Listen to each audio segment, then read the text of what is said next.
ঘটনাটি ঘটেছে টাঙ্গাইল জেলার কালীপুর নামক গ্রামে।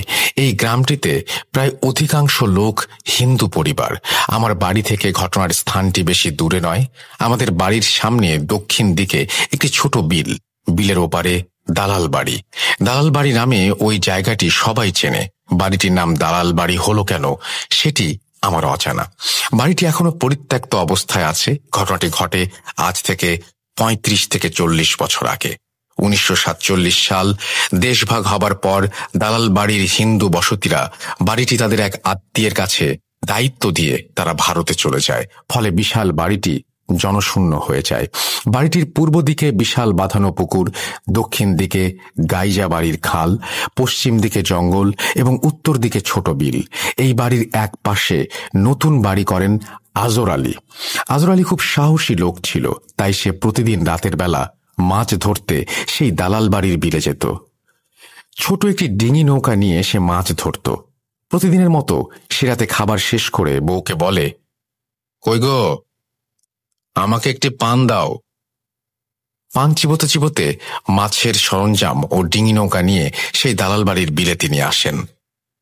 দিনটি ছিল শরৎকালের কোনো একদিন। আকাশে খণ্ড খণ্ড মেঘ, মাঝে মাঝে চাঁদ উকি দিচ্ছে। এমন অবস্থায় আরজ আলী বিলের মাঝখানে এসে বড়শি, জাল ইত্যাদি ফেলে নৌকাটি কোনো এক জায়গায় রেখে লগির সাথে নৌকা বেঁধে মাছের জন্য অপেক্ষা করতে থাকেন। কিছুক্ষণ পর আরজ আলীর তন্দ্রা আসলে সে নৌকার মধ্যে শুয়ে পড়ে এবং একসময় ঘুমিয়ে যায়।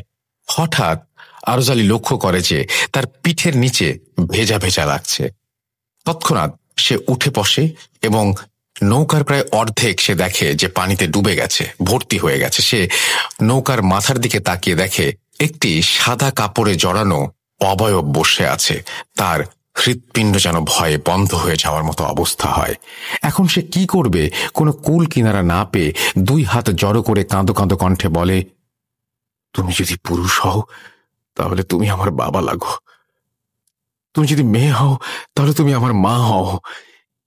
এই কথা বলার পর সে কণ্ঠটি বলে ওঠে, বড় মুশকিলে ফেলে দিবি। আজ তোর শেষ দিন। তোর জন্য আমার বড় সমস্যা হতো, কিন্তু তুই যখন আমাকে মা ডাকলি, মা কি সন্তানকে মারতে পারে? যা, আমি ছেলে হিসেবে মেনে নিলাম। আজ থেকে তুই আমার ছেলে। তুই খুব ভয় পেয়েছিস, আজকে আর মাছ ধরার দরকার নেই। তুই বাড়ি যা। কাল দুপুরে ঘরের সিলিং এর মধ্যে একটি নতুন পোলো, মাছ ধরার বিশেষ যন্ত্র বেঁধে রাখবি। আমি তোকে চিকিৎসা দেব, আর তুই ৩ দিন কোনো মাছ মাংস খাবি না। রাতের বেলা থেকে আজর আলীর জ্বর আসে এবং সে অবয়বের কথা মতো সিলিংয়ে একটি নতুন পোলো বেঁধে দুপুরবেলা খাটের মধ্যে শুয়ে থাকে। হঠাৎ পোলোটি যেন দুলতে থাকে এবং আরজের গায়ে ঠান্ডা বাতাস লাগতে শুরু করে। এভাবে আরজ আলী ৩ দিন চিকিৎসা নেয় এবং জ্বর ভালো হয়ে যায়। তারপর থেকে আরজ আলী প্রতিদিন মাছ ধরতে যেত নৌকা নিয়ে। নৌকাটি বেঁধে যখন আরজ আলী বসত, ঠিক তখন অবয়বটি সেই দালাল বাড়ির একটি বিশাল গাছ থেকে বাতাসের ভর করে নৌকার মাথায় এসে বসত এবং দুজনে সারা রাত কথা বলতো, প্রচুর মাছ ধরত। এভাবে আরজ আলী তার মায়ের সাথে প্রতিদিন রাত্রে কথা বলতো। কিছুদিন পর হঠাৎ একদিন অবয়বটি রাত্রে আজর আলীর নৌকায় এসে বসে। আজর আলী তার মায়ের সাথে কথা বলে, কিন্তু এবার তার মা যেন চুপচাপ, কোনো কথা বলে না। একটু ভয়ে ভয়ে আজর আলী জিজ্ঞেস করে, মা, আজ তুমি কেন কথা বলো না? তাহলে তুমি কি আমাকে আজ মেরে ফেলবে?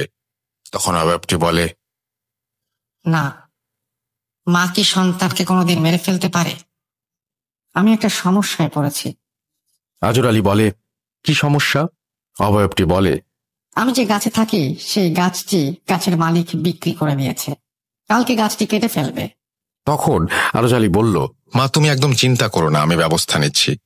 পরদিন খুব সকালবেলা আরজ আলী সেই গাছটির মালিকের সাথে দেখা করে বিষয়টি খুলে বলে। মালিক বলে, গাছের টাকা ফিরিয়ে দেওয়া তার পক্ষে সম্ভব নয়, কারণ টাকাটি তার খুব দরকার। তাই ৭-৫ না ভেবে আরজ আলী তার পকেট থেকে গাছ বিক্রির টাকাটা মালিককে ফিরিয়ে দেয় এবং শর্ত দেয়, এই গাছ আমি কিনে নিলাম, কোনোদিন এই গাছ কাটা যাবে না। মালিক তার শর্তে রাজি হয়ে যায়। তারপর রাত্রিবেলা একসময় সেই অবয়বটি নৌকায় আসে এবং আরজালিকে বলে, আজ আমি খুব খুশি, সত্যি আমার ছেলের মতো কাজ করছিস। আমি তোকে কথা দিলাম, আমি যতদিন এখানে আছি ততদিন তোর এবং তোর পরিবারের কোনো ক্ষতি হবে না। যেমন তোর বাড়ির কোনো শিশু বাচ্চা পানিতে পড়ে মরবে না, বাড়িতে আগুন লাগবে না, চোর চুরি করতে পারবে না, ইত্যাদি। আরজালি অনেক দিন বেঁচে ছিল। আজও ওই বাড়িতে আরজালির ছেলে নাতিপুতি সহ অনেকে বাস করে। কোনোদিন ওই বাড়ির কোনো ক্ষতি শোনা যায়নি। তবে ওই বাড়িতে 3 বার চুরির ঘটনা ঘটে। আশ্চর্য বিষয়, 3 বারই চোর হাতে নাতে ধরা পড়ে। এই ছিল ঘটনা। ঘটনাটি ভালো লাগলে পড়ে শোনাবেন। ভূত.com দীর্ঘজীবী হোক। মির্জা রোকন আহমেদ, ব্যক্তিগত কর্মকর্তা, বাংলাদেশ সুপ্রিম কোর্ট, হাইকোর্ট বিভাগ, ঢাকা। তারপরে তিনি তার মোবাইল নাম্বার শেয়ার করেছেন। এই ছিল তার ঘটনা। আশা করছি যে এই ঘটনাটিও আপনাদের ভালো লেগেছে। আমরা আপনাদের কাছ থেকে আরো ভালো ঘটনা প্রত্যাশা করি এবং সেই ঘটনাগুলো যদি আপনারা পাঠান তাহলে আমরা অবশ্যই সেগুলো পড়ে শোনাবো। আপনাদের ঘটনা পাঠাতে হলে আমাদের ইমেল অ্যাড্রেসটা মনে রাখতে হবে। আমাদের ইমেল অ্যাড্রেস হচ্ছে russell.booth.com@gmail.com। আপনার নাম, ঠিকানা এবং ফোন নাম্বার সহ আপনার জীবনে ঘটা বা আপনার জানা সেরা ঘটনাগুলো পাঠিয়ে দিন আমাদের কাছে। আমরা চলে যাব আমাদের পরবর্তী ঘটনায়।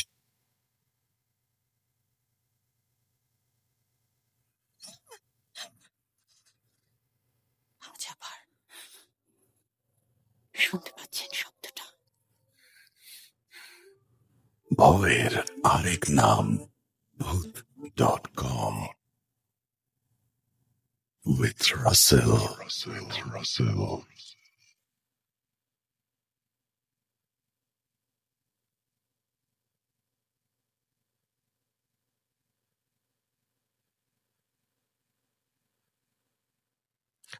ইয়েস, কোনো সন্দেহ নেই যে ভয়ের আরেক নাম ভূত.com। এবং আপনারা যে আমাদের সঙ্গে আছেন সেজন্য আমরা অনেক বেশি অভিভূত, আনন্দিত। আমরা চলে যাব আমাদের পরবর্তী ঘটনায়। এই ঘটনাটি কিন্তু একটু বড়, সো আমরা আশা করছি যে এই ঘটনাটি আপনাদের ভালো লাগবে। যদি ভালো লাগে অবশ্যই আমাদের জানাবেন, যদি ভালো না লাগে সেটাও আমাদেরকে জানাবেন। আমরা চলে যাচ্ছি আমাদের ঘটনায়। আমাদেরকে ইমেইল করুন। আমাদের ইমেল অ্যাড্রেস হচ্ছে russell.booth.com@gmail.com। আপনার নাম, ঠিকানা এবং ফোন নাম্বার সহ আপনার জীবনে ঘটে যাওয়া বা আপনার জানা সেরা ঘটনা লিখে পাঠিয়ে দিন আমাদের কাছে। ঘটনা শুরুতে অবশ্যই উল্লেখ করুন যে ঘটনাটি আপনি স্টুডিওতে এসে শেয়ার করতে চান নাকি আপনি চান আপনার ঘটনা আমরা পড়ে শোনাই। যারা দেশের বাইরে রয়েছেন তারা সরাসরি অডিও ক্লিপ পাঠান বা লিখে পাঠান আমাদেরকে ঘটনা। এটা আপনাদের ব্যাপার এবং আমরা প্রচুর পরিমাণের ঘটনা চাই। যদি এই ঘটনাগুলো আপনাদের ভালো লাগে তাহলে বুঝতে পারবেন যে আমরা যথেষ্ট পরিমাণ ঘটনা আপনাদের কাছে পাচ্ছি না। যদি ভালো লাগে তাহলে বুঝতে পারবেন এরকম ঘটনা আমাদের আরো বেশি প্রয়োজন। সুতরাং পুরো ব্যাপারটাই আপনাদের ওপরে। আমার এই ক্ষমতা নেই যে আপনাদেরকে ঘটনা তৈরি করে দেব এবং সেটা উচিত না। সো আপনাদের ঘটনার অপেক্ষায় আমরা চলে যাচ্ছি আমাদের পরবর্তী ঘটনায়।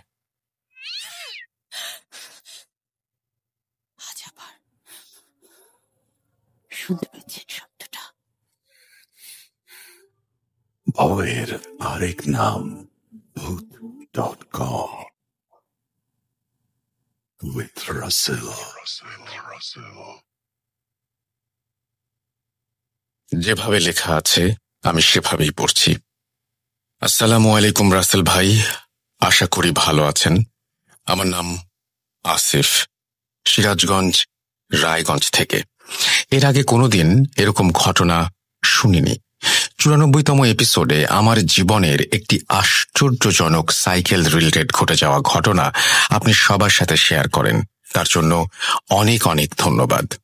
আসলে আমার বন্ধু মেহেদি আমার ঘটনাটি শেয়ার করে।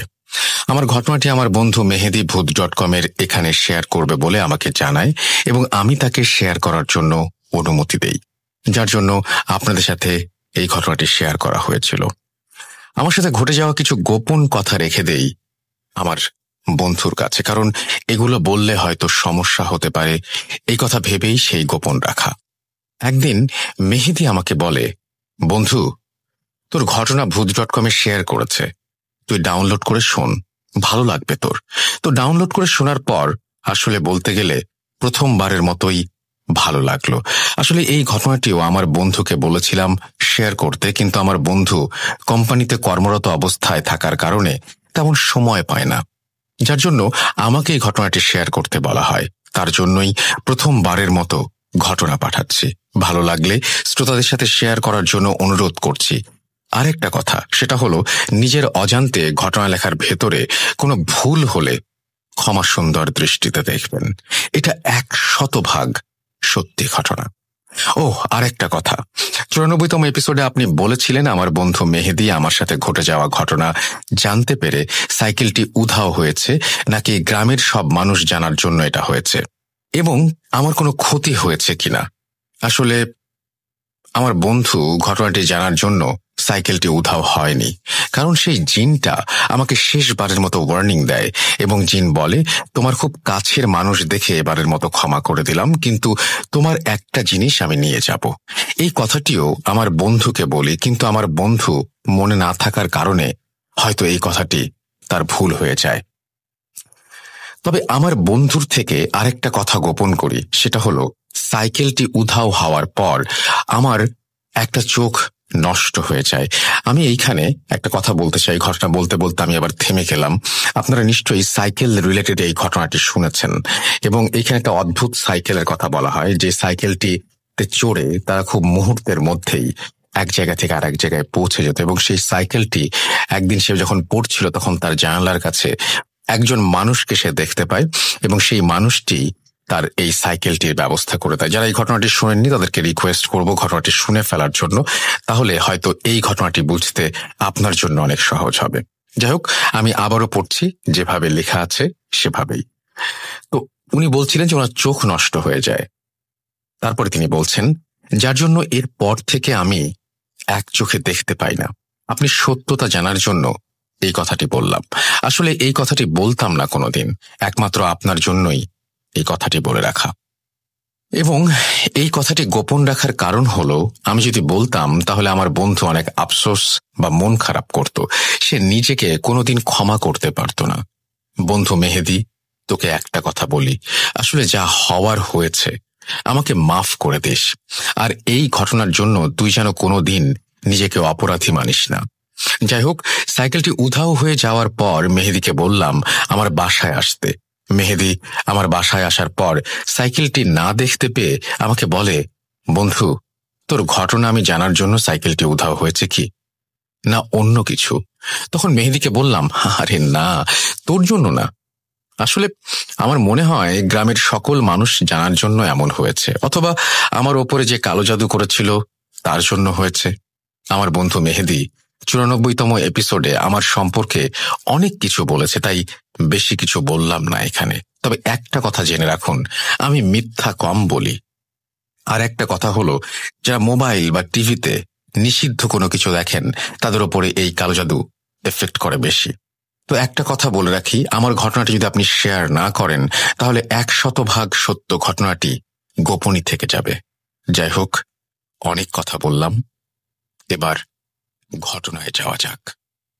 ঘটনাটি ঘটেছে আমার জীবনে, আর এই ঘটনাটি সাইকেল রিলেটেড ঘটনা।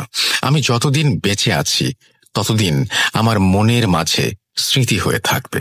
আসলে কালো জাদু অনেক আগে থেকেই চলে আসছে। যেমন একসময় একটি মহিলা আমাদের প্রিয় নবী হযরত মুহাম্মদ সাল্লাল্লাহু আলাইহি ওয়াসাল্লামকে কালো জাদু করেন চুল দিয়ে, আর সেই চুলে মন্ত্র পড়ে 11টা গিট দেয়া হয়, যার জন্য আমাদের প্রিয় নবী কখন কি করতেন বা কোথায় যেতেন সব ভুলে যেতেন। আসলে আপনারা খেয়াল করে দেখবেন, চুলে এই 11টি গিট দেওয়ার জন্য সূরা ফালাক আর নাসের ভেতর 11টা আয়াত। যাই হোক, এই ঘটনাটি আমার সাথে ঘটে 2014 সালের মাঝামাঝি সময়, অর্থাৎ রাজু মারা যাওয়ার আগের ঘটনা এবং পরের ঘটনা। যাই হোক, জিনের সাথে পরিচয়, জিনের দেয়া সাইকেল, এসব কিছু আমার জীবনে এসে আমার জীবনটাকে অনেক পাল্টে দেয় এবং আমি ক্ষতিগ্রস্ত হয়ে যাই। আসলে বলতে গেলে আমি কোনোদিন ভাবতে পারিনি এই সাইকেলটির জন্য মানুষের ক্ষতি হবে, অথবা আমারও। এখানে আমি কি বা করতাম? বলতে গেলে এখন তো আমার কিছু করারই নেই। এই সাইকেলটির লোভ সামলাতে পারলে হয়তো এই দুইটি মানুষ বেঁচে থাকত। লোভ মানুষকে কতটুকু ক্ষতি করে সেটা আমার ঘটনা দ্বারাই বুঝলাম।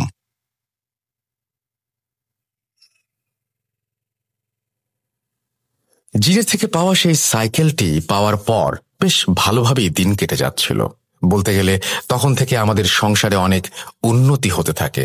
সাইকেলটি পাওয়ার বছর কয়েক পর, অর্থাৎ 2014 সাল থেকে 2017 সালের মাঝামাঝি সময়ের দিকে আমাকে কালজাদু করা হয়।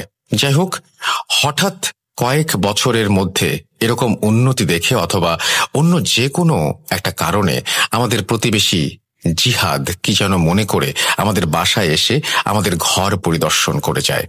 বাসায় আমি না থাকাকালীন সময়ে সে আসে এবং জিহাদ আমার বাসায় আসার পর আমার মা আমাকে বলে, জিহাদ আমাদের বাসায় এসে তোমার ঘরে সরাসরি চলে যায় এবং একটা হাদিসের বই নিয়ে যায়।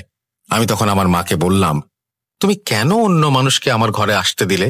আমার মা জবাবে বলে, আমি তো তাকে মানা করেছি, কিন্তু জিহাদ বলে একটা হাদিসের বই নিতে এসেছে। আসলে হাদিসের বই নিতে আসার জন্য আমি আর তখন কোনো কিছু বলিনি। এমন সময় জিহাদ হাদিসের বইটি নিয়ে চলে যায়।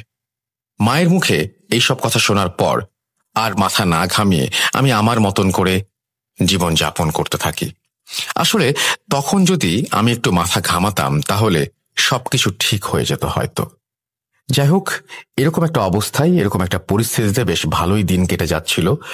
একদিন একটা মসজিদ থেকে আমাকে ভালো বেতনের অফার দেয়া হয়, অর্থাৎ সেই মসজিদে ইমামতি এবং বাচ্চাদের কোরআন তেলাওয়াত শিক্ষা দিতে হবে। তখন আমি আর ফেরাতে পারিনি। আমি আগে যেখানে কোরআন তেলাওয়াত শিক্ষা দিতাম সেখানে বিকালে এবং এখানে সকালে পড়াবো, এরকম একটা শিডিউল করে ফেলি। রাজি হওয়ার আরেকটা কারণ হলো, যদি আমি দুই জায়গায় কোরআন তেলাওয়াত শিক্ষা দেই তাহলে আমাদের পরিবার আরো ভালোভাবে চলবে। এইসব চিন্তাভাবনা করেই আমি ইমামতি করতে আগ্রহ প্রকাশ করি। এর 2 দিন পর থেকে আমি সেই মসজিদে ইমামতি করতে থাকি। বলে রাখা ভালো, আসলে সেই মসজিদে ইমামতি করার জন্য আমাকে আনুমানিক 1.5 থেকে 2 কিলোমিটার রাস্তা হেঁটে অথবা সাইকেলে যেতে হতো। বেশ কিছুদিন ভালোভাবেই আমার বাবার নড়বড়ে একটা সাইকেল নিয়ে অনেক কষ্ট করে ইমামতি করা এবং মক্তব অর্থাৎ কোরআন তেলাওয়াত শিক্ষা দেওয়ার কাজ চালিয়ে যেতে থাকি।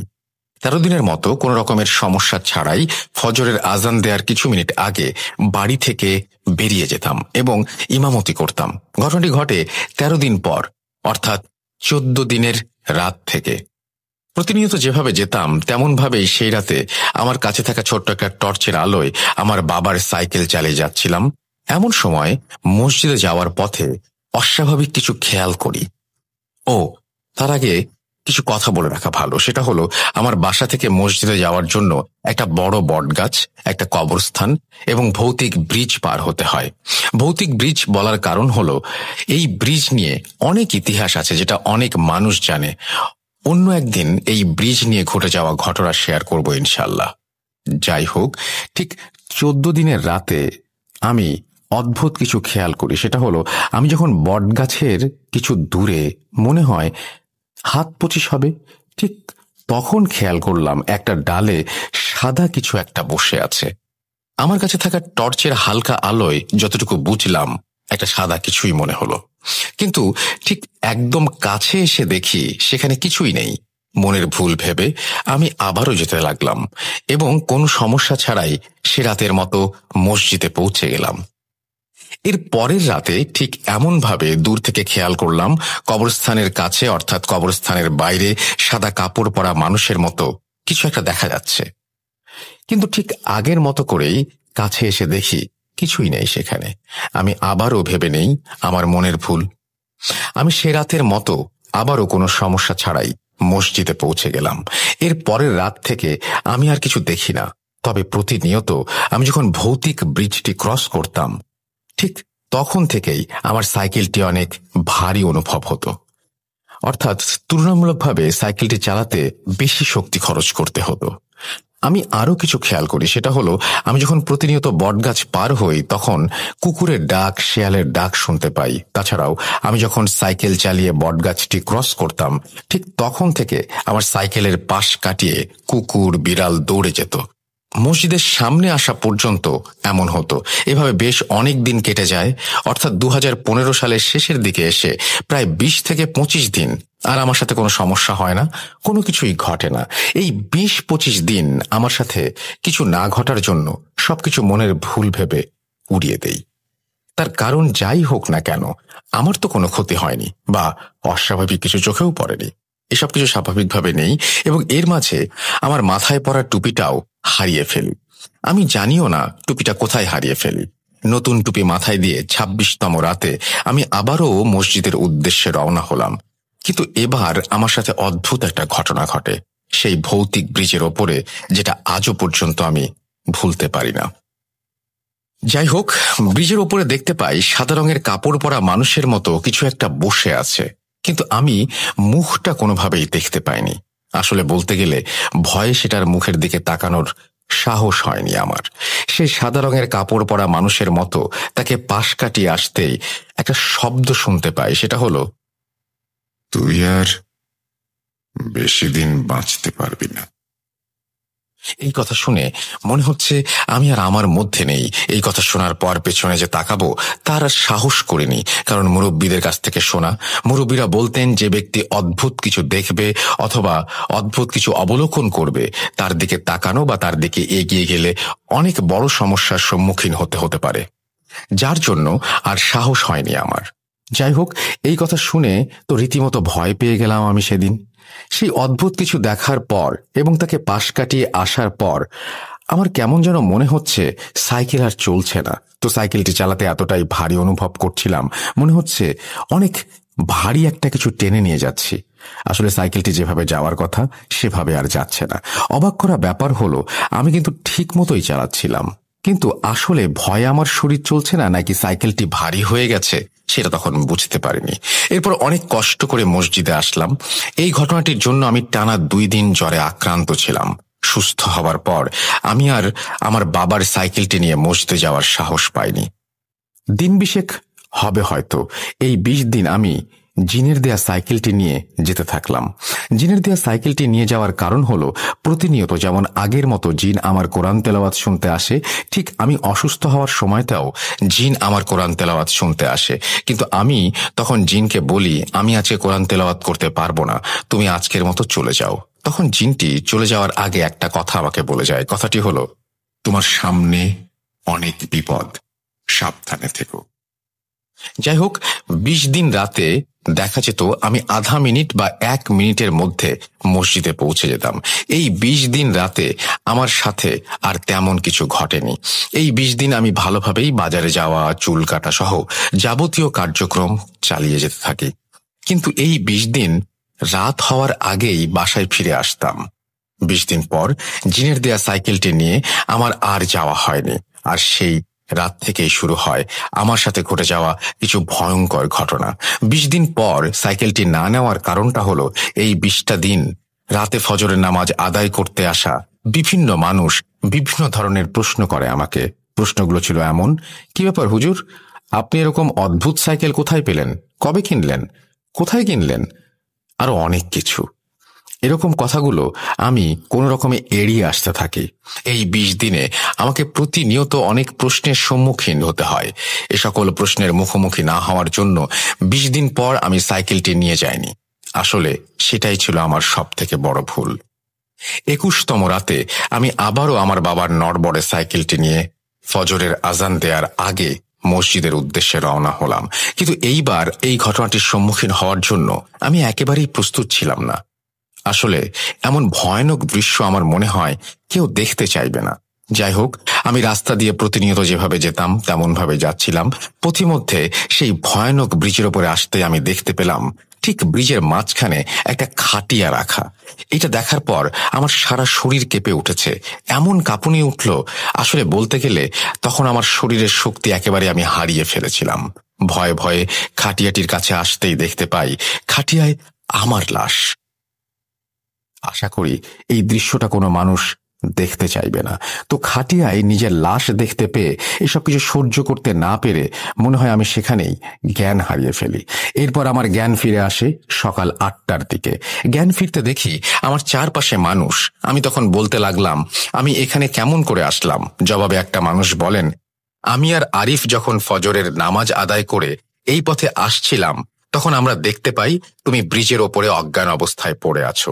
তখন এটা দেখার পর আমি আর আরিফ মিলে তোমাকে এখানে নিয়ে আসি। তোমার কি হয়েছিল? তুমি ব্রিজের ওপরে অজ্ঞান অবস্থায় পড়েছিলে কেন? এই কথা শোনার পর তাদের কিছু না বলে সেই ব্যক্তিটিকে বললাম, চাচা, আমাকে একটু বাসায় পৌঁছে দেন। এই কথাটি বলার কারণ হলো, আমার জ্ঞান ফিরে আসার পর আমার শরীরে চলার মতো শক্তি একেবারেই ছিল না।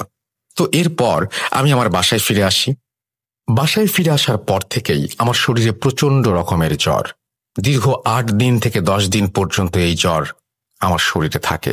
এই 8 থেকে 10 দিন আমি অনেক রকমের ওষুধ খেতে থাকি, কিন্তু কিছুতেই জ্বর না কমাতে স্থানীয় এক হুজুরের কাছ থেকে পানি পড়া এবং ঝাড়ফুঁক নিয়ে ধীরে ধীরে সুস্থ হতে থাকি।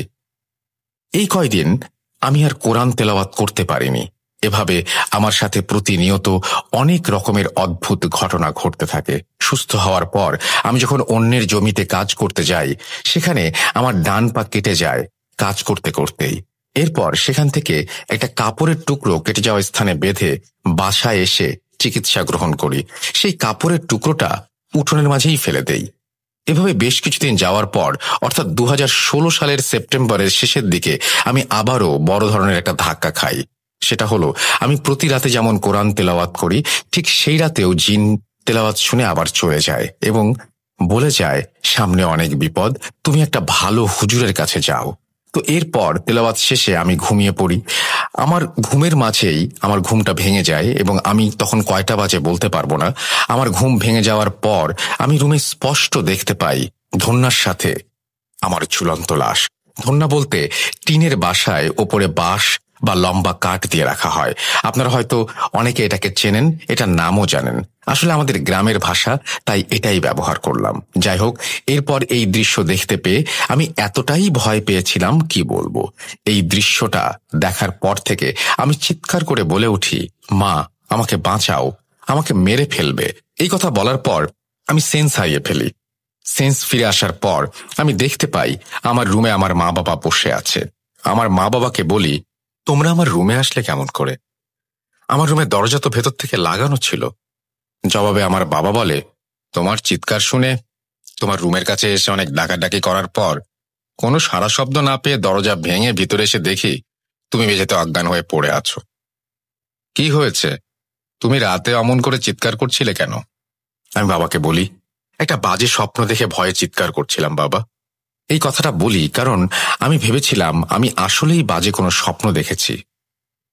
যাই হোক, বিভিন্ন কাজের পর দিন গড়িয়ে রাত আসে।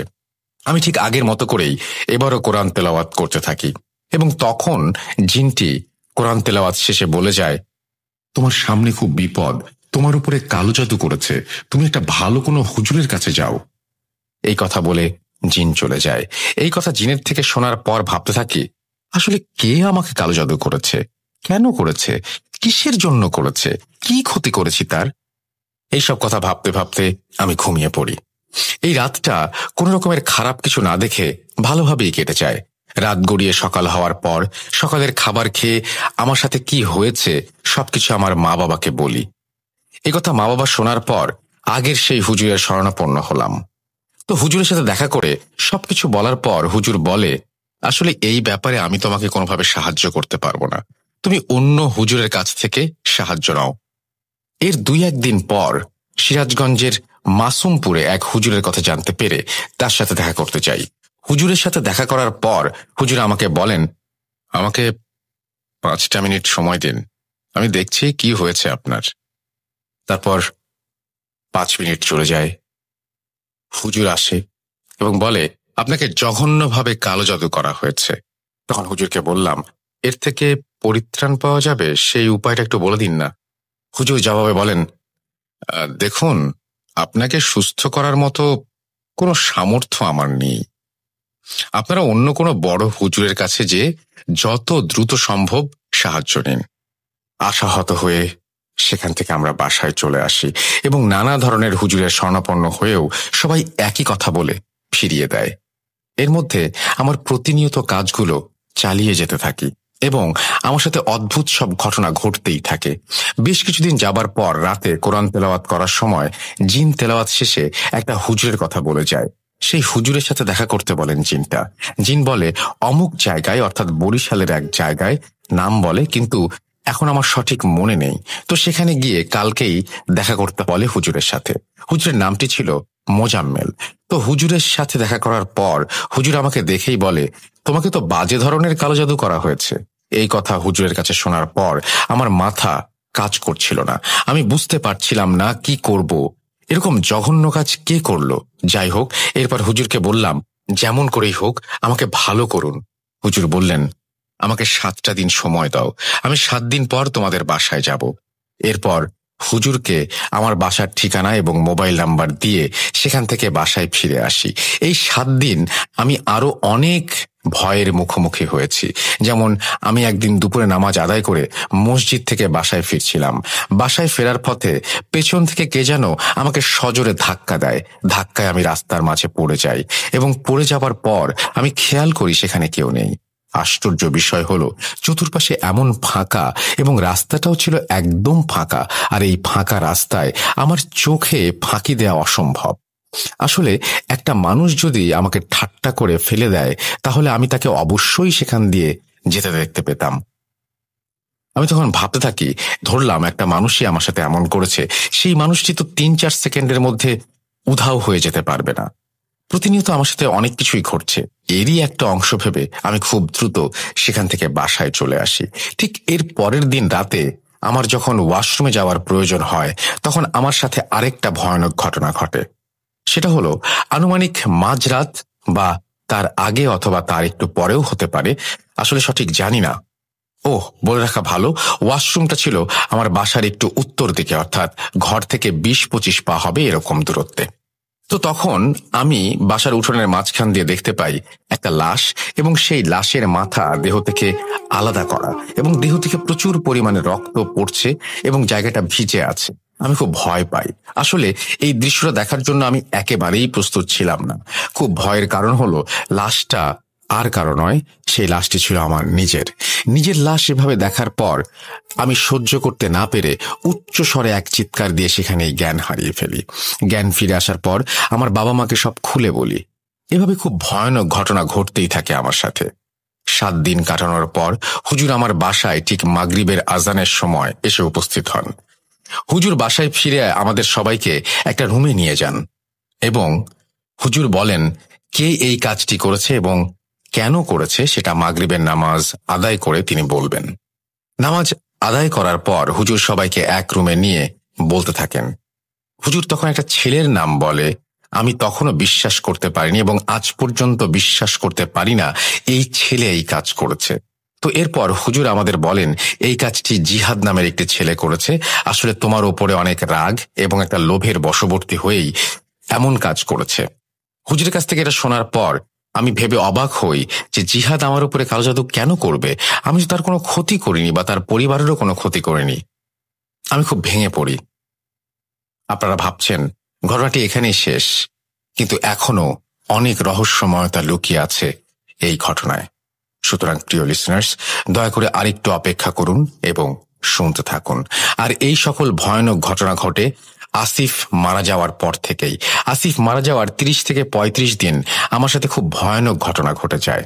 এরপর হুজুরের কাছে আমি জানতে চাই কেন আমার সাথে জিহাদ এরকম করেছে। হুজুর বলছেন, 2014 সালে জিহাদ গ্রামের একটা মেয়েকে পছন্দ করত এবং ভালোবাসত। একদিন যখন ঈশার নামাজ পড়ে মসজিদ থেকে বাসায় ফিরছিল, তখন তুমি ফেরার পথে রাতের বেলায় তাদের একসাথে দেখতে পাও। এরপর তুমি জিহাদের পরিবার ও মেয়ের পরিবার অর্থাৎ মনিকার পরিবারকে জানাও। তাদের পরিবারকে জানানোর পর থেকে তোমার ওপরে ক্ষিপ্ত হয়ে তোমার ওপর কালো জাদু করেছে। তখন আমি হুজুরকে বললাম, হুজুর, আমি তো সঠিক কাজটাই করেছি, কারণ এদের কেউ দেখলে এদের পরিবারের মান সম্মান সব যেত। আসলে সম্মান বলতে মনিকার পরিবারের বেশ সম্মান নষ্ট হতো, কারণ জিহাদের পরিবার এবং মনিকার পরিবার এদের দুজনের মধ্যে পার্থক্য ছিল অনেক, যার জন্য মনিকার পরিবারের কেউ এই সম্পর্ক মেনে নিত না। 7 দিনের ভেতরে মনিকাকে বিয়ে দিয়ে দেয় তারা অন্য জায়গায়। এরপর হুজুর বলেন, তুমি যখন তাদের পরিবারকে জানাও, তার কয়েকদিন পর মনিকার বড় ভাই জিহাদকে অনেক মারধর করে। এরপর মনিকার অন্য জায়গায় বিয়ে হওয়াতে তোমার উপরে তার অনেক ঘৃণা এবং রাগের জন্ম হয়, যার জন্য সে ক্ষিপ্ত হয়ে তোমার উপরে কালো জাদু করেছে। কিন্তু তুমি অনেক ধার্মিক বলে তেমন কোনো ক্ষতি করতে পারেনি। তুমি যখন ফজরের আগে নামাজ পড়তে মসজিদে যেতে, তখন তুমি যেগুলো দেখতে আসলে সেগুলো ছিল কালো জাদুর অংশ। আর 2 নম্বর কারণ হলো রাজু আর জিহাদ খুব ঘনিষ্ঠ বন্ধু। রাজু সাইকেলটির কথা জানতে পেরে জিহাদকে কথায় কথায় ভুলক্রমে সব বলে দেয়, কিন্তু জিহাদ রাজুকে কোনো কিছু বুঝতে না দিয়ে হেসে উড়িয়ে দেয়। তার কারণ জিহাদ এই সাইকেলটির কথা আগে থেকেই জানতো, আর এই কথাটি জানতে পেরেই সে তোমাকে সর্বপ্রথম কালো জাদু করে। এই অদ্ভুত সাইকেলটির কথা তোমার উপরে কালো জাদু করার মাধ্যমে সে জানতে পারে। আসলে জিহাদ অনেক আগে থেকেই কালো জাদু চর্চা করত, এবং তোমার কালো জাদুতে শক্তি কম এবং তুমি ধার্মিক হওয়ায় তোমার উপরে তেমন কোনো ক্ষতি করা সম্ভব হয়নি। তখন সে একটা বড় সুযোগের অপেক্ষায় থাকে। এরপর জিহাদ ভেবে পাচ্ছিল না সেই বড় সুযোগটা সে কিভাবে নেবে। নিজের প্রতিশোধ এবং সাইকেলটা নেবে বলে সে ঠিক করে, এবং শেষ পর্যন্ত জিহাদ একটা পর্যায়ে একটা কালো জাদুকর পণ্ডিতের থেকে আরো ভালোভাবে কালো জাদু শিখে তোমার উপরে 3টা খারাপ জিন চালান দেয়। অর্থাৎ রাজু মারা যাওয়ার 1 সপ্তাহখানেক পর থেকে তোমার রক্ত, তোমার চুল, তোমার পরনের কাপড়ের টুকরো, তোমার মাথার টুপির 1 টুকরো পায়। তখন কিছু ব্যবহার করা হয় এই কালো জাদুতে। যখন এসব কিছু নিয়ে কালো জাদু করা হয়, তখন থেকে জাদু আরো বেশি শক্তিশালী হয়। তখন আমি হুজুরকে বললাম, আমার রক্ত কেমন করে পেল এবং এই সব কিছু কেমন করে পেল? তাছাড়া আমার রক্ত তো জিহাদের পাওয়ার কোনো কারণ নেই। হুজুর বলেন, আসলে কালো জাদু করার জন্য কিছু জিনিস নিয়ে সেগুলো কালো জাদুতে প্রয়োগ করতে হয়। যেমন তোমার পরনের একটা কাপড় প্রথমে কেটে নিয়ে যায়। এরপর জিহাদের কাজ ছিল প্রতিনিয়ত তোমাকে ফলো করা। একদিন তোমাকে ফলো করার সময় জিহাদ খেয়াল করে তোমার মাথার টুপি পড়ে গেছে। এরপর টুপিটা সে কুড়িয়ে নেয়। তুমি যখন মাঠে কাজ করতে যাও তখন তোমার পা কেটে যায়।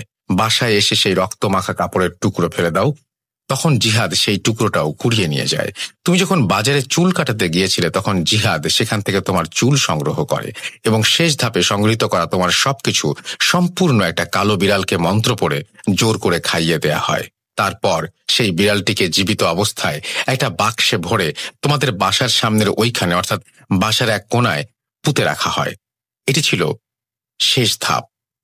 এরকম কালো জাদু করার জন্য তুমি বিভিন্ন সময়ে বিভিন্ন ভয়ের সম্মুখীন হও। তোমার শরীর এত শুকিয়ে গেছে, তার কারণ বিড়ালটি কিছু না খেতে পেরে শুকিয়ে যাচ্ছে, সাথে সাথে তোমার শরীরের অবস্থারও অবনতি হচ্ছে। আর কিছুদিন পর হয়তো বিড়ালটি মারা যেত, এবং বিড়ালটি মারা যাওয়ার সাথে সাথে তুমিও মারা যেতে। তোমার কপাল ভালো, আমার সাথে দেখা হয়েছে। এখন দেখা যাক আল্লাহ ভরসা তোমাকে সুস্থ করতে পারি কিনা।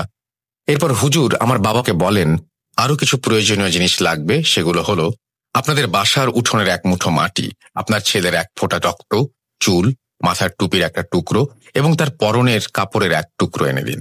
এরপর হুজুর তার কাজের প্রক্রিয়া অনুযায়ী সেই বাক্সটি উদ্ধার করে, এবং হুজুরের চাওয়া জিনিসগুলো একটি গ্লাসের পানিতে মিশ্রিত করে খাইয়ে দেওয়া হয় সাথে সাথে। এবং এরপরই বিড়ালটি গড়গড় করে বমি করে এবং ভেতর থেকে সবকিছু বের করে দেয়। হুজুর ওই সব নষ্ট করে ফেলে। এরপর হুজুর বলেন, আলহামদুলিল্লাহ, আশা করি আর কোনো সমস্যা হবে না। এরপর হুজুর চলে যাওয়ার আগে আমাদের বাসার চারপাশে তাবিজ পুঁতে দিয়ে যান এবং আমার হাতে একটা তাবিজ বেঁধে দেন। হুজুর বলেন, এরপর থেকে আর কোনো সমস্যা হবে না। এটা আমার জীবনের সবচেয়ে স্মরণীয় এবং দুঃখজনক ঘটনা। যাই হোক, আমি সম্পূর্ণ সুস্থ হবার পর জিনটি আমার স্বপ্নে এসে বলে, আমার দেয়া সাইকেলটি এবং তার সাথে তোমার একটি অঙ্গ নিয়ে আমি চলে গেলাম। এই বাজে স্বপ্ন দেখে আমার ঘুম ভেঙে যায় এবং আমি কোনো কিছু না ভেবেই আবার ঘুমিয়ে পড়ি। কিন্তু বিষয়টা হলো, তার পরের দিন সকালে ঘুম থেকে উঠে দেখি সাইকেলটির সাথে সাথে আমার একটা চোখের জ্যোতিও আমি হারিয়ে ফেলেছি। তো সেই দিন সকালে এমন ঘটনা হওয়ার কারণে মেহেদিকে আমার বাসায় আসতে বলি। মেহেদিকে বলি সাইকেল উধাও হয়েছে এবং চোখে যে আলো হারিয়ে ফেলি, এই কথাটি তখন থেকে আমার বন্ধুদের কাছে গোপন রাখি। যাই হোক, আমি সম্পূর্ণ সুস্থ হওয়ার কিছুদিন পর আমি শুনতে পাই জিহাদকে খুঁজে পাওয়া যাচ্ছে না। বেশ কিছুদিন পরে জিহাদকে খুঁজে পাওয়া যায়, এবং খুঁজে পাওয়ার পর থেকেই রাজু যেমন পাগলামি করত, জিহাদও করত। পাগলামি করার ঠিক 5 থেকে 6 দিন পর রাজুর মতো জিহাদের লাশ একই রকম ভাবে পাওয়া যায়। কেউ বলতে পারে না জিহাদের কেন হয়েছে এই মৃত্যু, এমনকি জিহাদের পরিবারেরও কেউ সেটা বলতে পারেনি। আমাদের গ্রামবাসীরা এখনো উদ্ঘাটন করতে পারেনি। আমাদের গ্রামের সবাই এই ঘটনার প্রমাণ। যাই হোক, এখন আপনাদের মনে প্রশ্ন থাকতে পারে, জিনটি আমাকে সাহায্য করলেই করতে পারত, বা জিন কেন আমাকে সাহায্য করেনি? আসলে লিসেনার, আমি নিজেও জানি না জিনটা আমাকে কেন কালো জাদুর হাত থেকে রক্ষা করলো না। এই কথা আমার কাছেও অজানাই রয়ে গেল। আরেকটা কথা, আমার গ্রামের কেউ থাকলে বা আমাদের গ্রামের ঘটনা জানা কেউ এখানে শুনে থাকলে দয়া করে রাসেল ভাইকে কমেন্ট করে জানাবেন। তাহলে রাসেল ভাই বিশ্বাস করবে এই ঘটনাটি আসলেই 100% সত্য। আমি আগেও বলেছি আমি মিথ্যা কম বলি, তাই আপনাকে বলছি আপনি চাইলে ঘটনাটি শেয়ার করতে পারেন। এই ঘটনাটি আমার সাথে ঘটে যাওয়া একদম সত্যি ঘটনা, তাই জোর গলায় গ্যারেন্টি দিচ্ছি এইভাবে প্রমাণ করা ছাড়া আমার কোনো কিছু প্রমাণ করার নেই। এখন আপনি বিশ্বাস করবেন কি না করবেন সেটা পুরোপুরি আপনার ব্যাপার। থ্যাংক ইউ ভেরি মাচ এই স্টোরিটা পাঠিয়েছেন আমাদেরকে। আমার আপনার জন্য সাজেশন হচ্ছে যে এর পরে যখন আপনি ঘটনা পাঠাবেন দয়া করে আপনি অডিও ক্লিপ করে পাঠালে বোধহয় বেটার হয়, কারণ এই ঘটনার বিভিন্ন জায়গায় রিপিটেশন আছে, যার জন্য একটু হয়তো সবার শুনতে প্রবলেম হচ্ছে, বাট ঘটনাটি ওভারঅল ভালো। এবং আপনারা নিশ্চয়ই জানেন যে এই সাইকেলটি তার কাছে কত গুরুত্বপূর্ণ ছিল। তারা একটা অভাবের মধ্যে দিয়ে যাচ্ছিলেন দীর্ঘদিন সময়ে, এবং তিনি রেগুলার যে বললেন যে কোরআন তেলাওয়াত করতেন, এই কোরআন তেলাওয়াত শুনে কিন্তু জিনটি তাকে সাইকেলটি উপহার হিসেবে দেয়। এবং জিনের এই সাইকেলটি তাদের পরিবারে আসার পর পরিবারের উন্নতি হতে থাকে। শুধু 1 মিনিট বা 1 সেকেন্ড বা কয়েক সেকেন্ডের দূরের কোথাও পৌঁছে যাওয়া এটাই ছিল না, আরেকটা ব্যাপার ছিল যে এই সংসারের আয় উন্নতি সবকিছুই বাড়তে থাকে। তাদের জীবনধারা বদলে যায়, পুরোপুরি অন্য মানুষে পরিণত হয় তারা। সেটাও হয়তো কার্যত করার একটা কারণ হতে পারে। আর যে জিনিসটা তিনি বলেছেন সেই কারণ হতেও পারে, সেই কারণ নাও হতে পারে, এটা হুজুর আপনাকে বলেছেন। এবং আপনি যে কাজটা করেছেন তার কারণে এরকম কিছু হবে কিনা এটা সবচাইতে বেশি আপনিই বলতে পারবেন ভালো। যাই হোক, এরকম ঘটনা আপনাদের কাছেও আছে এবং আপনারাও আমাদেরকে পাঠান। কোনো একদিন হয়তো স্পেশাল এপিসোডে স্থান পাবে আপনার ঘটনাটি। আমি চলে যাব আমাদের পরবর্তী ঘটনায়। ঘটনাটি কেমন লাগলো সেটা অবশ্যই আমাকে জানাবেন, জানিয়ে কমেন্ট করবেন, অবশ্যই লিখবেন, কমেন্ট করবেন। ঘটনাটি লেখা যেমনই হোক না কেন, পুরো ঘটনাটা যদি আপনি চিন্তা করেন তাহলে এটি আসলেই ভয়ের ঘটনা। একটা মানুষ প্রতিনিয়ত লাশ দেখছে এবং নিজের লাশ যদি হয় এবং সেই লাশটি বিভিন্ন সময় বিভিন্ন ভঙ্গিতে, কোনো সময় তার সেই লাশটি ক্ষতবিক্ষত, কোনো সময় সেই লাশটি ঠিকঠাক। তো এরকম কোনো দৃশ্য নিশ্চয়ই আমরা দেখতে চাই না। তবে যদি এরকম কোনো দৃশ্যের সন্ধান আমরা পেয়ে থাকি আমাদের পরিবার পরিজনের কাছ থেকে, বা নিজের জীবনেও যদি ঘটে থাকে এরকম ঘটনা, শেয়ার করুন আমাদের সাথে। আমাদের ইমেল অ্যাড্রেস হচ্ছে bhoot.com@gmail.com। আপনার ঘটনার অপেক্ষায় থাকলাম। আমরা চলে যাব আমাদের পরবর্তী ঘটনায়।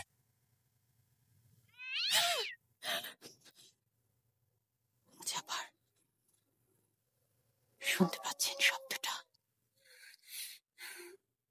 ভয়ের আরেক নাম bhoot.com with Russell.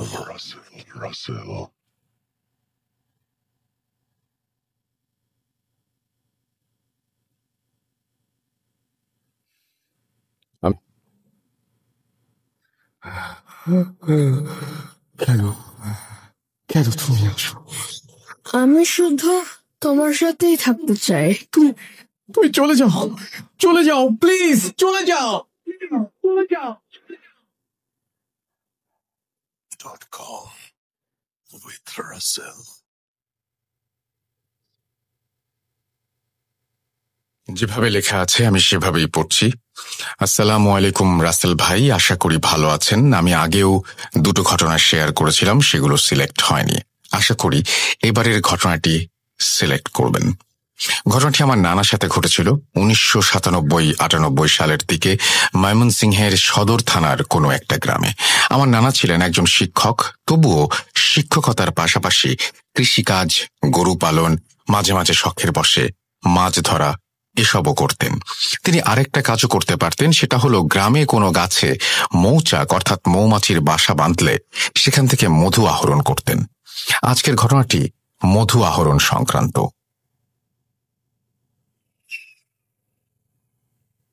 গ্রামের মানুষের ভেতর একটা প্রথা আছে, সেটা হলো অমাবস্যার রাতে অথবা ভরা পূর্ণিমার রাতে মৌচাকে মধু পরিপূর্ণ থাকে, সেদিনই মৌচাক কাটতে হয়।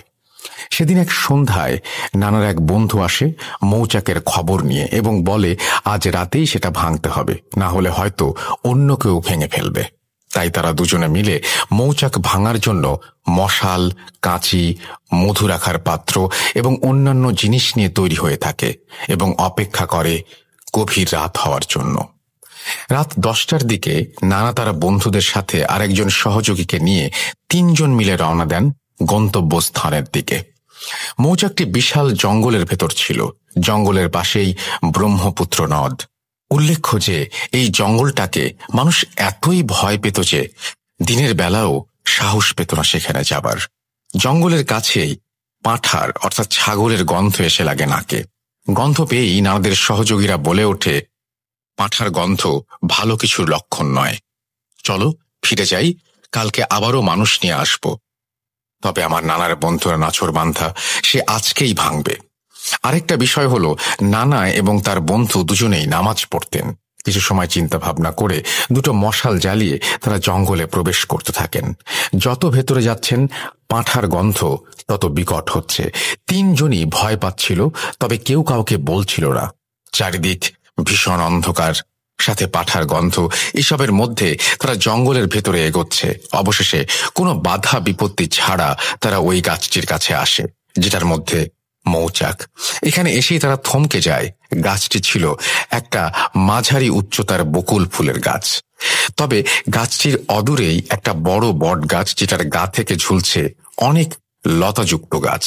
দেখতেই ভীষণ ভয় লাগছিল। তাছাড়া এই বট গাছটি নিয়ে আরো অনেক কাহিনী গ্রামে প্রচলিত আছে। যদিও নানা শিক্ষিত মানুষ, তবুও মনে মনে ভীষণ ভয় পাচ্ছিলেন। নানা তখন তার বন্ধুকে বললেন, রহিম, এটা তিনজনে ভাঙা সম্ভব না, চলো ফিরে যাই।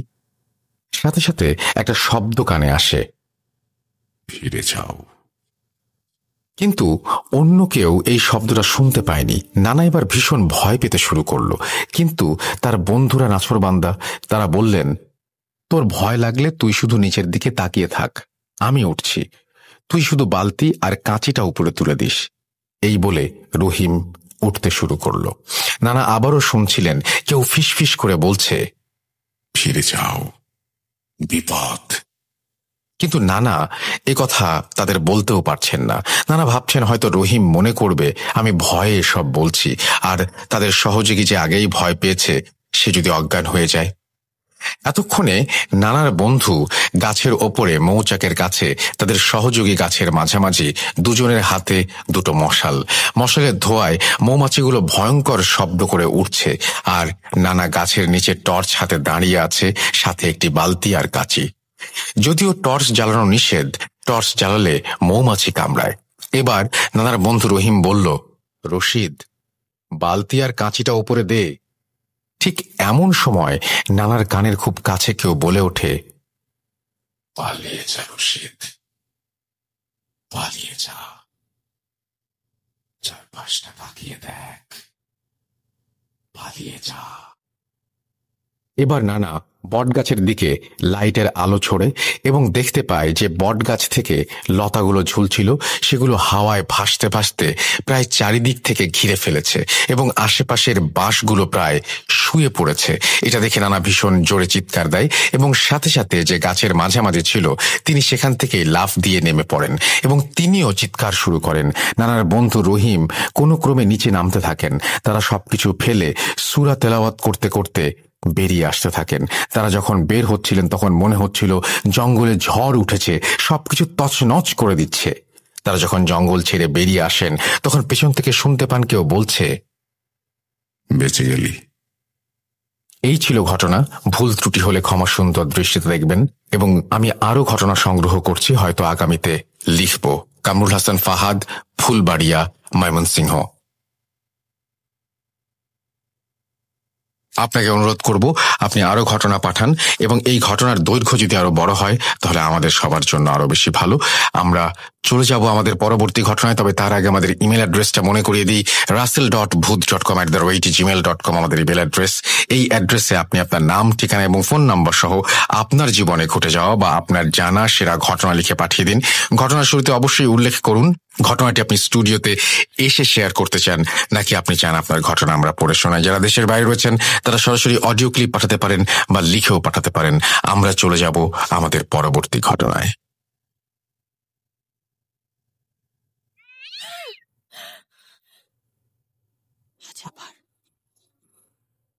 শুনতে পাচ্ছেন শব্দটা? ভয়ের আরেক নাম ভূত.com with Russell.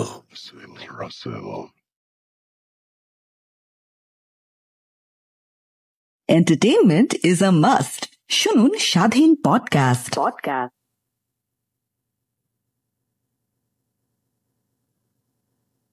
Spirit, be here with me.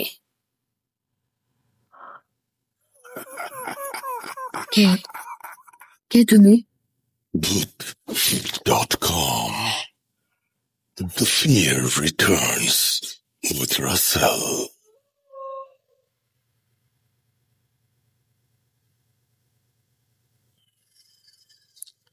যেভাবে লেখা আছে আমি সেভাবেই পড়ছি। আসসালামু আলাইকুম রাসেল ভাই, জানি আপনি সব সময় ভালোর দলে আছেন এবং থাকবেন, এই প্রত্যাশা সব সময়। আমি মুস্তাফিজুর, ছদ্মনাম, বাসা রংপুর বিভাগের গাইবান্ধা জেলার কোনো এক গ্রামে। গত 31তম এপিসোডে আমার বাবাকে হারানোর এক মর্মান্তিক ব্ল্যাক ম্যাজিকের ঘটনা শেয়ার করা হয়। ভূত.কমে আমার প্রথম ঘটনাটা শেয়ার করার জন্য অসংখ্য ধন্যবাদ। আমি বর্তমানে দেশের বাইরে থাকায় স্টুডিওতে আসা সম্ভব না, তাই ঘটনাটা পড়ে শোনানোর অনুরোধ রইল। বেশি কথা না বলে এবার ঘটনায় যাওয়া যাক।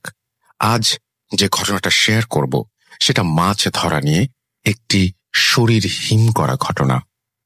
প্রথমেই কিছু না বললেই নয়, যে বিলটিকে কেন্দ্র করে আজকের এই ঘটনা, সেই বিলটি আমাদের গ্রাম থেকে খুব বেশি দূরে হলে 2 কিলোমিটারের পথ।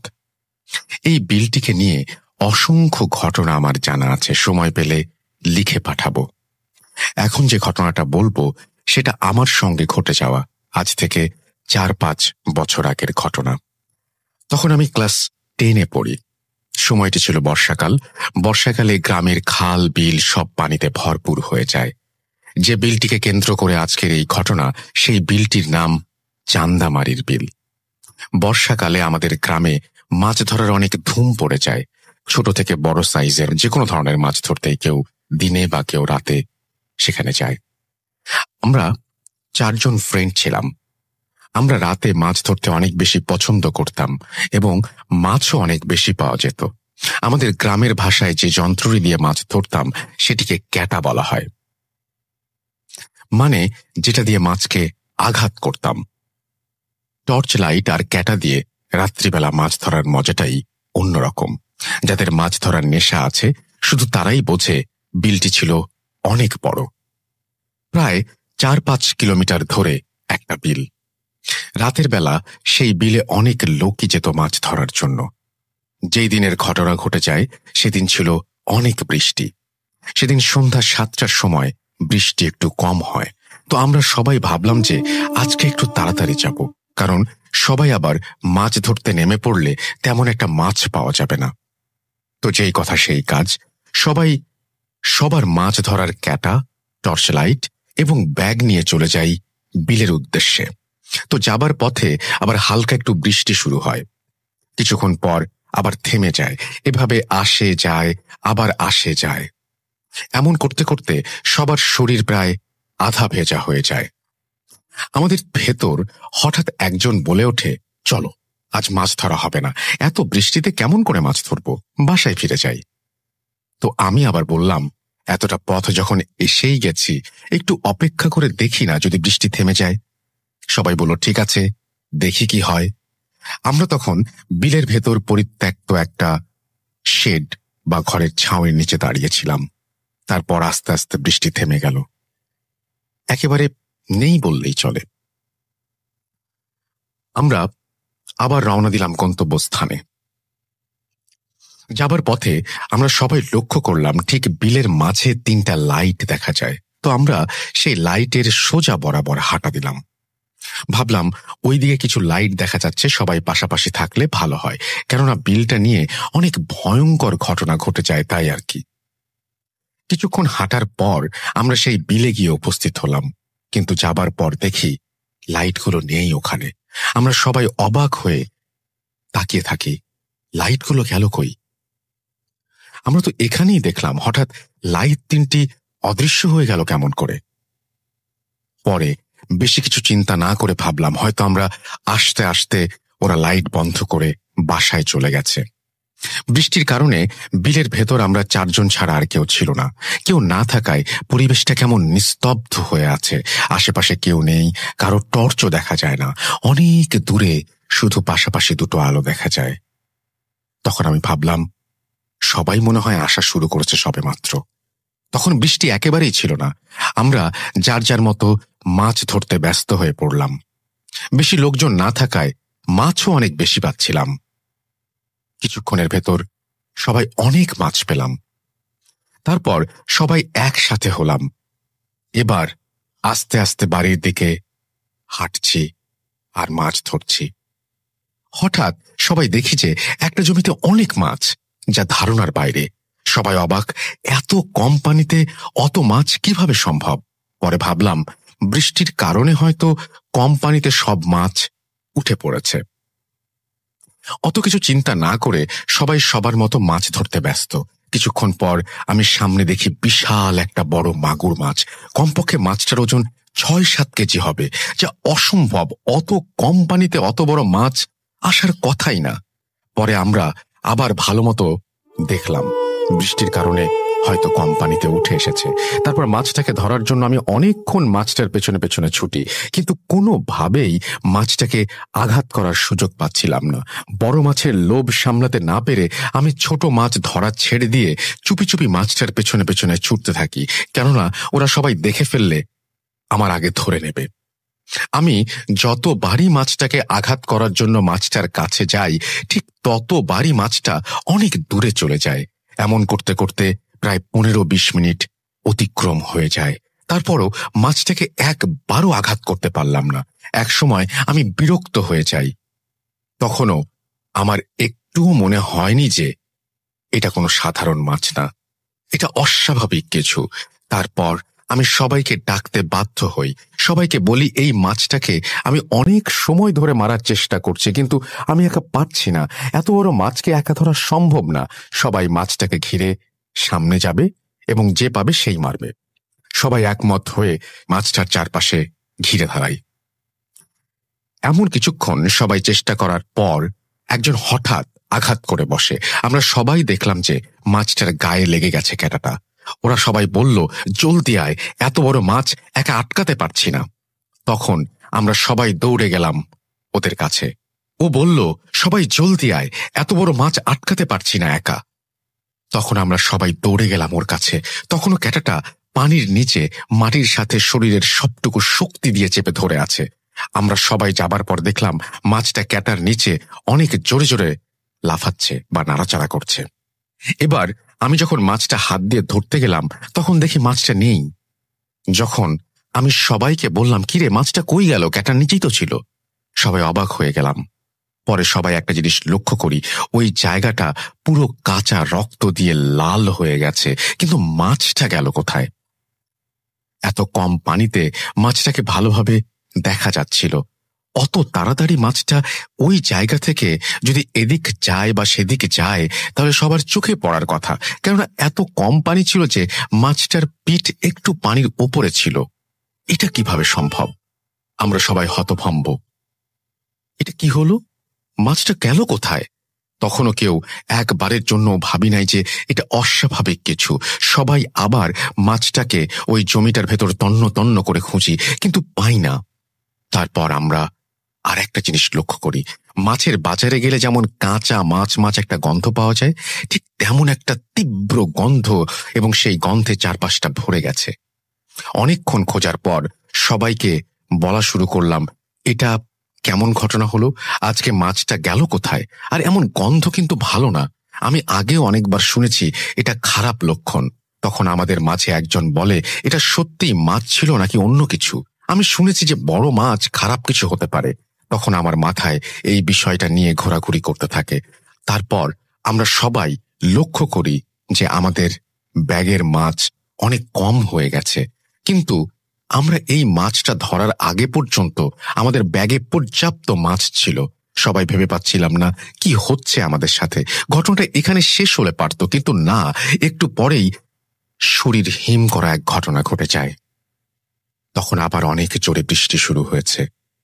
এখন আমরা ভাবলাম যে এবার সবার শরীর ভিজে যাবে, কেননা আশেপাশে কিছুই ছিল না যার নিচে গিয়ে দাঁড়াবো। বিলের ঠিক মাঝখানে বড় বড় কয়েকটা পুকুর ছিল। সেই পুকুরের পাড় দিয়ে অনেক পুরনো গাছ আছে। আমি ভাবলাম যাই, ওই পুকুর পাড়ের গাছগুলোর নিচে গিয়ে দাঁড়াই, শরীরটা একটু কম ভিজবে। তারপর সবাই দৌড়ে গিয়ে গাছের নিচে দাঁড়ালাম। বৃষ্টি থামার কোনো লক্ষণই নেই, পড়ছে তো পড়ছেই। অনেকক্ষণ কেটে যায়, বৃষ্টিতে আশেপাশের কিছুই দেখা যাচ্ছে না। হঠাৎ করে একটা পুকুরের ভেতর কয়েকটা বাচ্চা যদি একসাথে লাফালাফি করে গোসল করে যেমন শব্দ হয়, ঠিক তেমন শব্দ পেলাম। সবাই ভাবলাম কেউ হয়তো পানির নিচে পানিতে পড়ে আছে বা পানিতে পড়ে গেছে। সেটা ভেবে সবাই লাইট মারতে মারতে সেদিকে গিয়ে দেখি কিছুই নেই। সবাই চিন্তা করে পাচ্ছি না কি হচ্ছে আমাদের সাথে। পরে আমরা সবাই গাছের নিচে দাঁড়াই। আমরা যে গাছটির নিচে দাঁড়িয়েছিলাম সেই গাছটি কেন যেন বারবার ঝাঁকা দিচ্ছিল, আর পাতায় আটকে থাকা পানি একসাথে পড়ে আমাদের শরীর পুরো ভিজে শেষ। আর এতক্ষণ বৃষ্টির পানির নিচে দাঁড়িয়ে ঠান্ডায় সবাই কাঁপছি। এত বড় গাছ এমনভাবে বাঁকা হয়ে যাচ্ছে কেন, বা কে ঝাঁকা দিচ্ছে, এটা খুব অস্বাভাবিক লাগলো। কেননা গাছগুলো ছিল কদম গাছ আর অনেক মোটা। এদিকে বৃষ্টি আর একদিকে আজব আজব সব ঘটনা ঘটছে আমাদের সাথে। ঠান্ডা আর ভয়ে আমাদের মুখ থেকে কোনো আওয়াজ বের হচ্ছিল না। সবাই কেমন যেন থমকে গেছি। পাশের দিকে ঝোপের ভেতর থেকে মানুষ ঘুমিয়ে নাক ডাকলে যেমন আওয়াজ হয়, ঠিক তেমনি আওয়াজ পাচ্ছিলাম সবাই। এত বড় ফাঁকা বিলের ভেতর শুধু আমরা চারজন, আর এত বৃষ্টি। তখন আমাদেরকে যে কতটা অসহায় মনে হচ্ছিল সেটা বলে বোঝানো যাবে না। এমন করতে করতে বৃষ্টি একটু কমে যায়। তখন আমি এখানে একটুও থাকা যাবে না বলে বাসায় চলে যাওয়া শুরু করি। শরীর তো ভিজেই গেছে, আর চিন্তা করে লাভ কি। তখন সবাই বাসার দিকে যাওয়া শুরু করলাম। সবার আগে আমি, আর বাকিরা আমার পেছনে পেছনে। হঠাৎ যে ফ্রেন্ডটা মাছটাকে আঘাত করেছিল সে বলে উঠল, আমার পেছনে পেছনে কে যেন হাঁটছে, এমন অনুভব করছি আমি। সবাই বললাম, তোর মনের ভুল হতে পারে, বৃষ্টির শব্দে এমনটা শুনতে পারছিস, পা চালিয়ে যা। আবার একটু থেমে যাই। আবার একটু যাবার পর আবার বলে, এবার সত্যি আমি দেখছি আমার পেছনে কালো একটা অবয়ব ছিল। আমি তাকানোর সাথে সাথে অদৃশ্য হয়ে গেল। আমরা ওর কথায় কান না দিয়ে ওকে বলি, তুই সবার সামনে সামনে চল। পরে ওকে সামনে নিয়ে সবাই দূরত্বে হাঁটা শুরু করি। সবাই সবার মতো দূরত্ব রেখে হাঁটছি। হাঁটতে হাঁটতে একসময় ও পেছনে পড়ে যায়। হঠাৎ আমি লক্ষ্য করি আমরা তিনজনই শুধু হাঁটছি, ওই ফ্রেন্ডটা সামনেও নেই পেছনেও না। সবাই অবাক হয়ে উঠি, চমকে যাই, আর সবাই ওর নাম ধরে ডাকতে থাকি। ওর কোনো সাড়া না পেয়ে আমরা দৌড়ে পেছনে চলে যাই। একটু পেছনে যাবার পর যেটা দেখি সেটা হঠাৎ দেখলে কেউ মেনে নিতে পারবে না। দেখি যে ওর ঘাড়টা মাথা থেকে পুরোটাই কাদা মাটির নিচে, পা দুটি ওপরের দিকে। ওর হাতে লাইটটা জ্বালানো ছিল, তা দেখে আমরা খুব দ্রুত খুঁজে পাই ওকে। যদি আর 10 বা 15 সেকেন্ড দেরি হতো তাহলে ওকে আর বাঁচানো সম্ভব হতো না। তাড়াতাড়ি সবাই ওকে টেনে ওপরে তুলি। ওর অবস্থা তখন খুব খারাপ, দাঁড়ানোর শক্তি নেই, শুধু কেমন যেন নিঃশ্বাস নিচ্ছে, কাদা দিয়ে সারা শরীর ভেজা। আমি ওকে বললাম, কি হয়েছে, কেমন করে তুই এত পেছনে পড়লি, আর এই অবস্থা হলো কি করে? ও বলে, আমি তোদের বলেছিলাম না কি যেন আমার পেছনে হাঁটছে, তোরা তো বিশ্বাস করলি না। হাঁটতে হাঁটতে আমি একটু পেছনে পড়ে গিয়েছিলাম, আর ঠিক তখনই পেছন থেকে কে যেন এমন জোরে একটা টান দিয়ে আমাকে কাদার মাঝে চাপ দিয়ে ধরে। আমি চিৎকার দিব, এই সময়টাও পাইনি। শুধু একটা জিনিস লক্ষ্য করছি, ওই অবয়বটার পুরো শরীর কালো লোম দিয়ে ভরা ছিল। এ কথাগুলো বলতে বলতে ও অজ্ঞান হয়ে যায়। তখন যে কতটা অসহায় আর ভয় লাগছিল সেটা বলে বোঝাতে পারবো না। ওর কথা শুনে আমাদের শরীরের শক্তি হারিয়ে যাচ্ছে। না জানি কখন আমাদের সাথেও কিছু ঘটে। সবাই আল্লাহর নাম নিয়ে হাতের ক্যাটা, টর্চ লাইট, ব্যাগ একজনের হাতে দিয়ে আমি আর আরেকজন অনেক কষ্ট করে ওকে ঘাড়ে ওঠাই। আমাদের ভয়ে আর শীতের কারণে হাতে পায়ে শক্তি পাচ্ছিলাম না, তাই ওর ওজন অনেক বেশি মনে হচ্ছিল। সবাই আল্লাহর নাম উচ্চারণ করতে করতে ওকে নিয়ে খুব দ্রুত বাসায় চলে যাওয়া শুরু করি, আর ওদেরকে বলি সূরা পড়তে থাক। হাঁটছি তো হাঁটছি, পথের যেন শেষ নেই। কথায় আছে, বিপদে পথ এগোয় না। একটা সময় আমরা ওই ফ্রেন্ডটার বাসায় গিয়ে পৌঁছাই। তারপর ওর বাবা মাকে ডাকতে থাকি। অনেক বৃষ্টির কারণে রুমের ভেতর থেকে আমাদের আওয়াজ ওর বাবা মা শুনতে পাচ্ছিল না, নাকি ঘুমিয়ে পড়েছিল জানি না। তখন একজন গিয়ে দরজায় ঠক ঠক করে নক করি। তারপর সবাই বেরিয়ে আসে। এসে এমন অবস্থা দেখে সবাই আমাদেরকে জিজ্ঞেস করে, কিভাবে কি হলো। পরে আমরা সবাই সব ঘটনা খুলে বলি। তারপর ওর বাবা আমাদেরকে এমন রাগ আর বকা দেয়, শুধু মারটায় বেঁচে গিয়েছিলাম। ফ্রেন্ডটার মা বলল, ওরাও তো অনেক ভয় পেয়ে গেছে, ওদেরকে অযথা বকছেন কেন, আগে আমার ছেলেকে সুস্থ করেন। আমরা তখন তাড়াতাড়ি ওর বাসা থেকে ওরই কিছু কাপড় নিয়ে এসে ওর ভেজা কাপড় চেঞ্জ করে দেই। অনেক চেষ্টা করার পর ওর জ্ঞান ফেরানো সম্ভব হচ্ছিল না। ফজরের আজানের পর ওর জ্ঞান ফিরে আসে। সবাই একটু সান্ত্বনা পেলাম জ্ঞান ফিরে আসাতে। ঘটনা এখানেও শেষ না। তারপর ওই ফ্রেন্ডটা অস্বাভাবিক আচরণ শুরু করে। ভাত পানি কিছুই খাচ্ছিল না, শুধু বলতে থাকে, আমাকে কাঁচা মাছ দাও, আমি কাঁচা মাছ খাবো। শুধু এই কথা ছাড়া আর কোনো কথাই সে বলছিল না তার মুখ দিয়ে। একবার শুধু ইশারা করে বলে যে ও একটু ওয়াশরুমে যাবে। আমরা সবাই ওকে ধরে ওয়াশরুমে নিয়ে যাই। তারপর যা দেখি তা দেখে আমার মাথা ঘুরে মাটিতে আমরা পড়ে যাই। দেখি যে সে ওয়াশরুমের মধ্যে শুধুমাত্র চারিদিকে তাজা কাঁচা রক্ত। কাঁচা রক্তে আমাদের চোখ অন্ধকার হয়ে যায়। তারপর যতবারই সে ওয়াশরুমে যায় ততবারই এই একই ঘটনা ঘটে। এটা দেখে গ্রামের সবাই হতভম্ব। পরে সবাই বলে যে ওর বড় কোনো ধরনের অসুখ হয়েছে, কবিরাজ দেখাতে হবে, তা না হলে এভাবে রক্তক্ষরণ হলে ওকে বাঁচানো সম্ভব হবে না। পরে দিনাজপুরের এক কবিরাজকে ফোন দিয়ে খুব দ্রুত আসতে বলা হয়। সেই কবিরাজকে আমি আগে থেকেই চিনতাম, কেননা উনি আমার দুঃসম্পর্কের ভাই ছিল। অনেক বড় মাপের কবিরাজ উনি। ওনাকে দিনাজপুরের চিরিবন্দর গ্রামের সবাই কবিরাজ আব্দুল হাই নামে চিনতেন। সন্ধ্যার একটু আগে উপস্থিত হলেন তিনি আমাদের এখানে। উনি এসেই বললেন, একটা শক্তিশালী খারাপ জিন আসর করেছে। আমি মাগরিবের নামাজ শেষে বিস্তারিত জানাবো সবাইকে। তারপর আমরা ওনার নামাজের ব্যবস্থা করে দেই। উনি নামাজ শেষে বলেন, ওই ছেলে আর ওকে ধরার জন্য শক্তিশালী 2 জন আর ওর বাবা মা সহ একটা খালি ঘরের মধ্যে নিয়ে যাও। পরে আমি ওর বড় ভাই আর ওর বাবা মা ও কবিরাজ সহ একটা খালি ঘরের ভেতরে যাই। তারপর কবিরাজ ওর ওপর সরিষার তেল আর পানি পড়া ছিটিয়ে ওর মাঝে জিনটাকে হাজির করে। কবিরাজ জিনটাকে জিজ্ঞেস করে, কি কারণে ওর ওপরে ভর করেছিস? তখন জিনটা বলে, ও আমার ছেলেকে মেরে ফেলেছে। ও যে মাছটাকে আঘাত করেছিল সেটি আমার ছোট ছেলে ছিল। ওর আঘাতে আমার ছেলে মারা গেছে, তাই আমি জীবনের বদলে জীবন চাই। ওকে কেউ বাঁচাতে পারবে না। তখন কবিরাজ রেগে গিয়ে একটা ছুরি মাটির নিচে ঢুকিয়ে দেয় আর জিজ্ঞেস করে, তুই কোথায় থাকিস, তোর নাম কি, তোর ধর্ম কি? তখন জিনটা বলে, আমার নাম সোলাইমান। আমি ও আমার পরিবার সহ আমরা সবাই ওই বিলে থাকি। আমি মুসলমান, আমরা ওই বিলের মাছ খাই। তারপর কবিরাজ বলে, এখন তুই কি চাস বল? জিন বলে, আমি আমার ছেলের জীবনের বদলে জীবন চাই, কেউ বাঁচাতে পারবে না ওকে। কবিরাজ আরো রেগে গিয়ে বলে, তোকে বোতলবন্দি করতে চাই। তখন জিনটা বলে, আমি ওকে ছেড়ে দিতে পারি, কিন্তু কয়েকটা শর্ত পালন করতে হবে। যদি আমাকে 70 কেজি কাঁচা মাছ আর একটা গরু, 3টা সাদা ছাগল দিতে পারে, তাহলে আমি ওকে ছেড়ে চলে যাব, আর না হলে জীবনের বদলে জীবন দিতে হবে। তারপর কবিরাজ অনেক চেষ্টার পর বোতলবন্দি করার ভয় এবং মারধর করে শুধু 70 কেজি মাছ দিবে বলে রাজি করায়। তখন জিনটা বলে, রাত 1টা থেকে 3টার ভেতর ওই বিলের জমিতে আমার ছেলেকে হত্যা করা হয়, সেই জমিতে রেখে আসতে হবে, কিন্তু 3 জনের বেশি যেন সেইখানে কেউ না থাকে, এবং মাছ রেখে আসার সময় পেছনে তাকানো যাবে না। এই কথা বলে জিনটা চলে যায় ওর ওপর থেকে। পরের দিন রাতে জিনের দেয়া সময় ও শর্ত অনুযায়ী মাছ রেখে আসা হয়। আমি ও ওর বাবা আর ওর বড় ভাই এই কাজটি করি। তারপর কবিরাজ কিছু তাবিজ কবজ করে দেয় এবং আমাদের বাকি 3 জনকেও পরে আস্তে আস্তে সুস্থ করে। তারপর থেকে আজ পর্যন্ত আমি এবং আমার বন্ধুরা সব রাতে কোনোদিন মাছ ধরতে যাবার সাহস পাইনি। এই ছিল ঘটনা। আমি আমার বন্ধুর সাথে ঘটে যাওয়া এক মর্মান্তিক ঘটনা শেয়ার করলাম। কতটা গুছিয়ে লিখতে পেরেছি জানি না। এটা আমার ভূত.com-এ শেয়ার করা 2য় ঘটনা।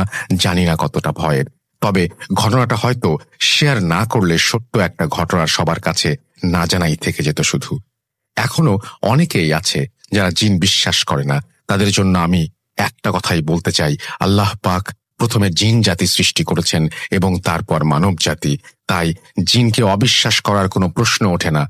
রাসেল ভাই এবং ভূত.com-এর লিসনারদের ভালোবাসা অবিরাম। এভাবেই বেঁচে থাকুক আমাদের প্রিয় রাসেল ভাই আরো অনেক বছর বছর ধরে। ভূত.com দীর্ঘজীবী হোক এই কামনা করে সবসময় পাশে থাকবো ইনশাল্লাহ।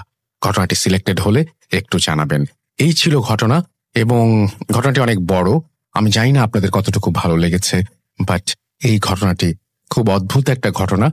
লাস্টে মাছ রাখার যে ব্যাপারটা সেটা আমি জানি না, সেটা একটা হয়তো রিচুয়ালের পার্ট, কিন্তু এরকম ঘটনা নিশ্চয়ই আপনাদের সাথে ঘটেছে। আপনাদের কি মনে হয় সেটা অবশ্যই আমাকে জানাবেন।